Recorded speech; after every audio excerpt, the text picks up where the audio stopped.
Halo rekan-rekan, ketemu lagi dengan saya di Wayan Suparta Channel.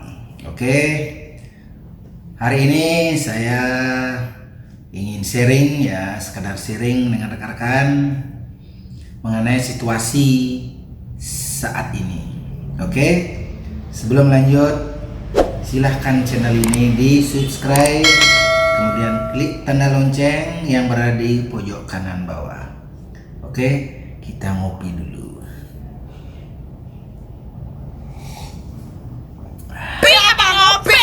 Situasi sekarang sangat sulit sekali, dimana banyak terjadi PHK, khususnya yang saya bilang ini di Bali. Kemarin saya sempat jalan-jalan di Kuta, di Sanur, ya. Saya lihat banyak sekali hotel-hotel ditutup, bahkan pintu hotelnya itu digembok. Coba bayangkan, hotel sekelas bintang 4, pintu masuknya digembok. Nah sekarang kita berpikir logika, berapa mulut yang ada di sana? Itu baru karyawannya, belum lagi istri sama anak atau mertuanya yang numpang. Artinya apa? Artinya sangat prihatin sekali kita dengan kondisi seperti saat ini, di mana-mana ada berita yang hoax yang menyatakan bahwa si ini kena corona, lokasinya tempat tinggal tersebut diisolasi, artinya orang nggak bisa kemana-mana. Sedangkan dari dari pemerintah katakanlah memberikan suatu informasi yang kadang-kadang membuat kita bingung. Yang kemarin ada isu, ada alat-alat untuk mendeteksi itu yang sudah katakanlah kurang kurang bagus.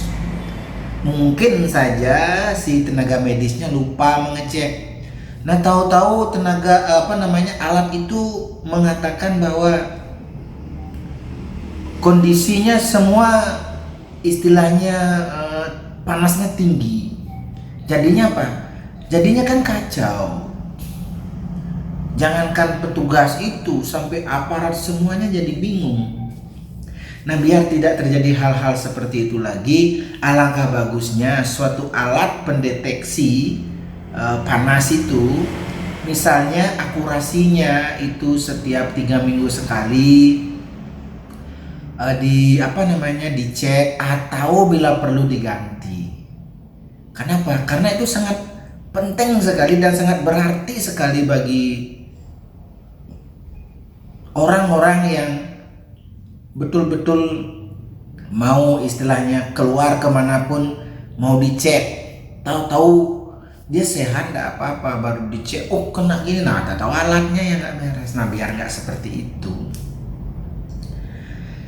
Nah sebagai masyarakat ya, saya juga istilahnya apresiasi kepada aparat, kepada pemerintah yang sudah cepat sekali penanganannya, sekalipun masih ada perlu pembenahan di sana sini, tapi saya lihat sudah cepat sekali, khususnya yang saya lihat ini di Bali ya, di Denpasar ya.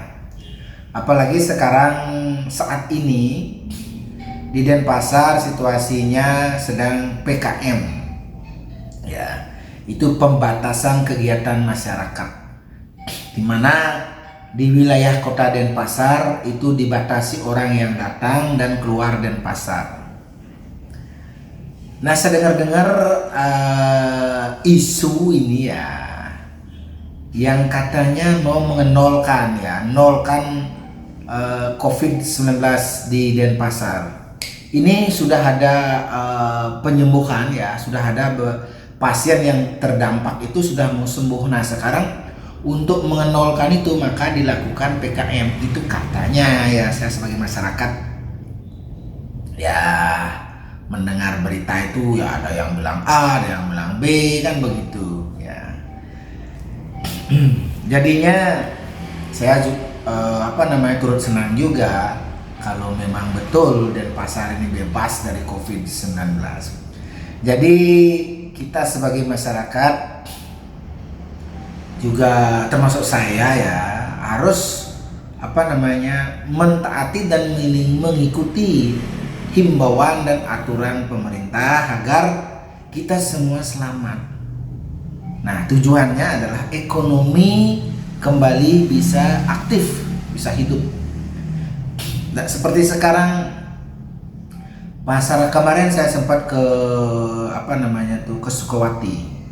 Nah, kebetulan juga saya jualan ya di marketplace. Saya ke Sukawati lihat pasar seni tutup. Saya terbengong-bengong, pasar seni tutup.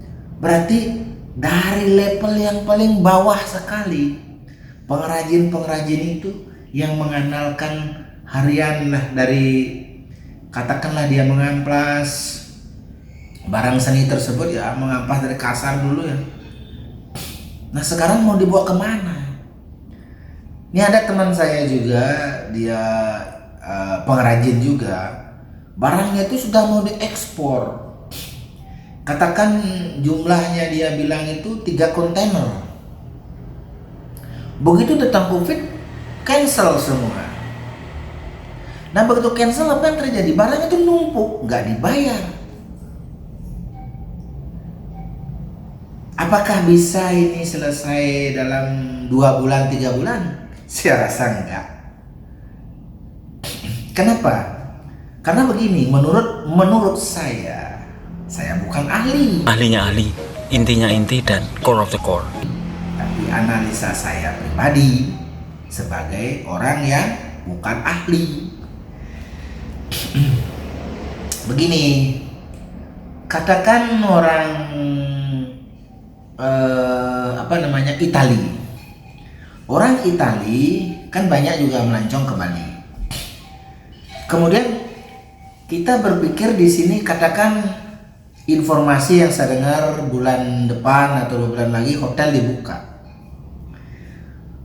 Sekalipun hotel dibuka, tapi di negara pengunjung misalnya seperti Itali ya, yang saya bilang tadi, dia tuh masih bingung ya, masih kacau negaranya. Jangankan ya untuk berlibur ya, katakan berlibur keluar dari negaranya. Nah, dia untuk memperbaiki negaranya sendiri atau ekonominya sendiri, atau lebih kecil lagi, ekonomi pribadinya sudah setengah mati. Apalagi kita pernah dengar Italia itu sudah parah sekali dulu, sekalipun dia sudah sudah mulai bangkit, bukan bangkit, mulai bangkit.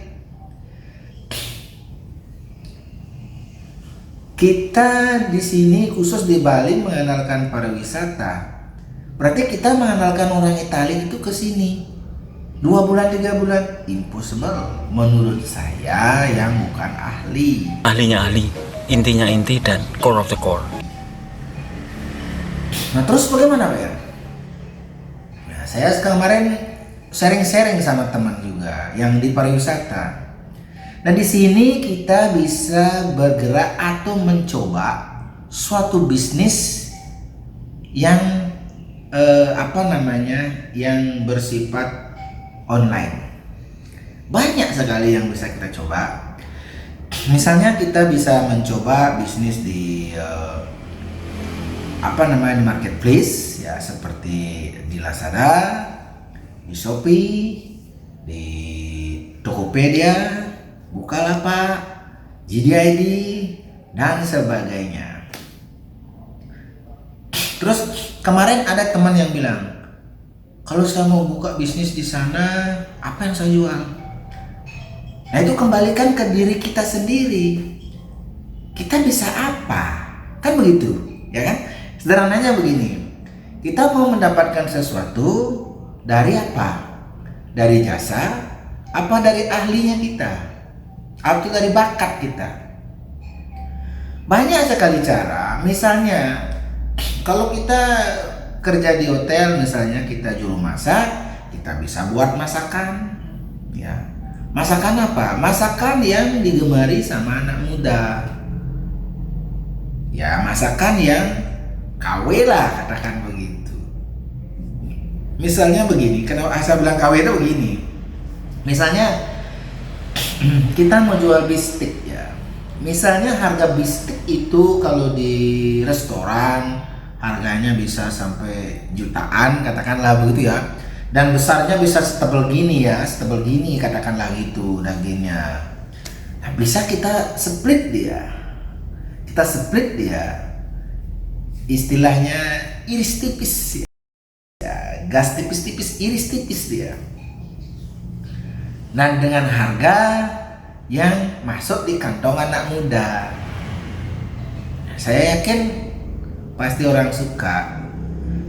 Misalnya kayak ada yang merek terkenal seperti Cap Time. Kalau istilahnya bahan baku Cap Time mahal, terus harga Cap Time mahal, kita bisa membuat Cap Time ala kita. Kan begitu-begitu aja ininya, kita datang ke toko makanan, bahan makanan ya, bukan makanan. Kita datang ke toko bahan makanan, kita bingung, tanya penjaganya, "Mbak, saya mau buat Cap Time, gimana caranya, Mbak?" "Oh, ini. Saya pernah jual makanan begitu." Saya tanya, saya cari pedagang, "Mbak, saya mau jualan gini, gimana caranya?" "Oh, begini Pak, ini. Oh, saya coba di rumah. Saya praktekin." Di mana cari ilmu? Di YouTube. Semua sudah disediakan. Sekarang kreatif dari Anda sendiri. Anda harus bisa kreatif, kita harus bisa kreatif. Ya. Uang itu tidak akan datang dari langit.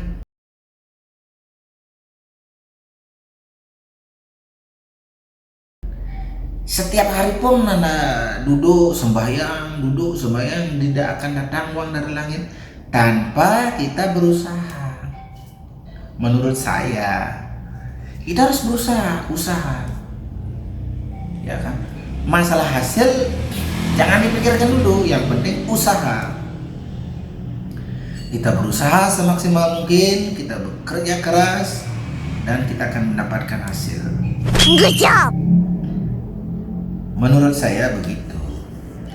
Ini bagi rekan-rekan saya yang kena PHK atau istilahnya yang perusahaannya ditutup. Karena saya dengar kemarin teman cerita 2 bulan yang lalu gajinya utuh, sebulan yang lalu gajinya dipotong 25%. Hari ini katanya dia dapat 25%.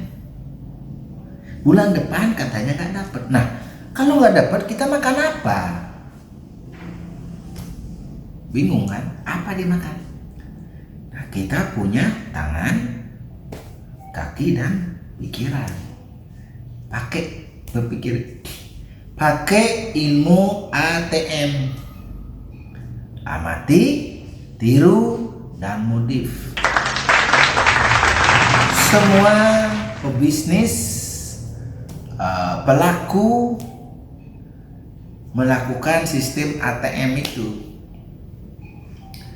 Ya, dia meniru, tapi merubah sedikit dari aslinya sehingga menghasilkan suatu produk yang luar biasa. Ya kan? Seperti sekarang di jalan-jalan saya lihat itu banyak orang menjual minuman vitamin C. Yang paling ngetren adalah minuman vitamin C.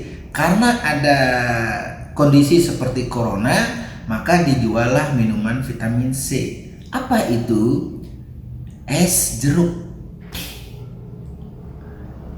Loh, es jeruk bahannya mahal? Enggak, itu 1 kilo 10.000 jeruknya. Modal jeruknya 10.000 1 kilonya. Tinggal istilahnya kita modal gelasnya, gelas plastik itu kira-kira 900 rupiah. Ya tambah gula dikit, paling modal mentok ji 2.500 atau 2.000 sampai 2.500 modalnya, untung sudah setengahnya. Nah yang modalnya besar adalah alat pemerasnya itu harganya ya kisaran 250 sampai 500 ribuan lah. Sekarang dagang es jeruk pres itu berseliweran di pinggir jalan, itu banyak orang beli. Nah kenapa Pak yang nggak buka? Saya banyak kegiatan, kebetulan banyak kegiatan yang lain, nggak sempat. Nanti kalau saya cari tenaga untuk itu, orang itu ilmunya gampang sekali orang niru, ya kan? Makanya saya di sini hanya memberikan saran itu yang yang lagi ngetren ya. Karena jeruknya murah, cuman 1 kilonya itu 10.000. Kemarin saya lihat ada yang jual itu sampai 5 keranjang habis. Dulu di jalur saya pulang, itu dagang cuma 1. Sekarang berapa? 6. Dan semuanya laku. Hebat kan? Kalau Anda kebetulan berada di lokasi yang belum ada dagang seperti yang saya sebutkan tadi, misalnya di lokasi yang standar lah, katakanlah begitu, kenapa Anda bisa jualan di sana? Ini peluang. Kenapa? Karena harganya cuma 5.000. Es cube itu yang 1 kotak itu 7.500, sudah jadi berapa itu? Mungkin bisa jadi 20 gelas gitu. Cuman 7.500, 8.000 sekarang, 8.000. Kemarin saya beli 8.000.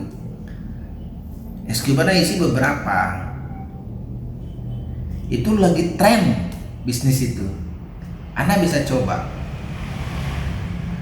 Ini saya agak berkeringat karena apa? Karena saya minum kopi.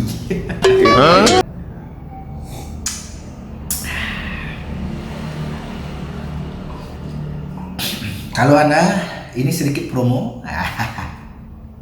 Kalau Anda ingin mencoba kopi seperti yang saya minum ini, Anda bisa buka Lazada, ketik toko Yantek, YANTICH, Yantek. Cari kopi Garaga King Kopi. Ini promosi dikit ya. Itu murah. Oke, kembali ke topik. Itu informasi yang bisa saya sedikit sharingkan kepada rekan-rekan, sahabat-sahabat saya, saudara-saudara saya yang kebetulan hari ini kena PHK atau perusahaannya ditutup. Saya juga di sini berdoa semoga kalian semua bisa cepat mendapatkan pekerjaan pengganti agar dapur bisa ngebul, senyum, tertawa, bisa kembali lagi di rumah yang kita huni. Nah itu harapan kita semua, harapan saya. Dan kalau Anda memang betul berani fight, memang kita harus keluar dari lingkaran zona nyaman. Zona nyaman tidak membuat kita kaya. Zona nyaman tidak membuat kita kaya, tapi hanya membuat kita bertahan. Tapi kalau Anda berani keluar dari zona nyaman, Anda kemungkinan bisa kaya. Silakan buktikan ucapan saya pada motivator yang ada. Pasti dia bilang harus keluar dari zona nyaman. Kenapa saya bilang begini? Saya pernah berada di posisi zona nyaman. Oke, masalah zona nyaman, tidak nyaman. Kalau saya ada waktu, nanti saya akan sharingkan lagi kepada rekan-rekan semua. Oke, sekian sharing saya hari ini. Silahkan channel Wayan Suparte ini di subscribe, kemudian klik tanda lonceng. Dan bagi rekan-rekan atau sahabat saya atau saudara saya, silahkan klik like, komen, dan share ya, agar saya bisa berbagi. Oke, terima kasih. Selamat siang. Kembali semangat. Semoga Anda sukses. Seruput kopi.